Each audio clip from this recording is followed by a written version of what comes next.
welcome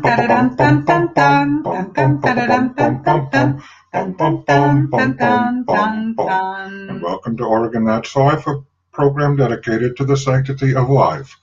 Your hosts are Teresita and Patrick Parson. We are the Culture of Life couple for the Oregon Knights of Columbus. Today is April 6, 2018, just 5 days after the celebration of Easter Sunday. And today we are producing Oregon That's Life in our motel room as we prepare for the Oregon Right to Life annual conference called Together We Advocate 2018. Together We Advocate is the largest pro-life conference in the Pacific Northwest. This year it is held on April 7 at the Portland Airport Holiday Inn.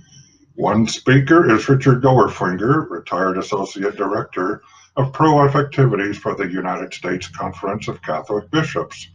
Among other things, he researched and drafted policy statements on abortion, euthanasia, healthcare conscience rights, embryo research, and other medical moral issues.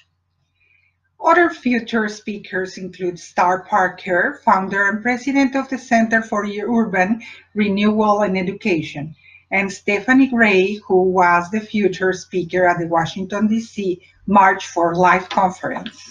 There will also be workshops presented by Physicians for Compassionate Care, Students for Life, the Oregon Right to Life Political Director, and more.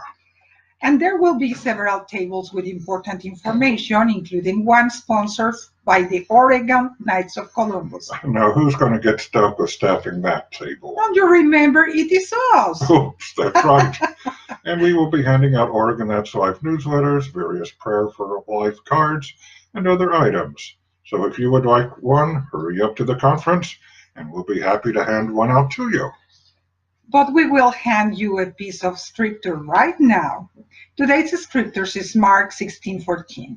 Later, as the 11 were at table, he appeared to them and rebuked them for their unbelief and hardness of heart, because they had not believed those who saw him after he was been raised. So chapter 16 of Mark tells us how Jesus rebuked his closest friends for their unbelief and hardness of heart. How much more might he rebuke those who do not believe in the sanctity of life which God creates?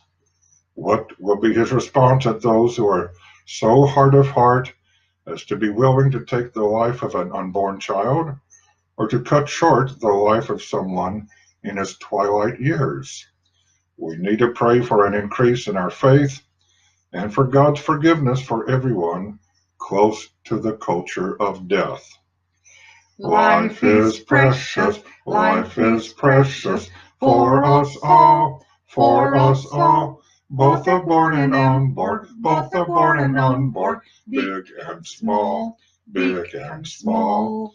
And as we celebrate life our risen Savior gives us, remember, Oregon, that's life.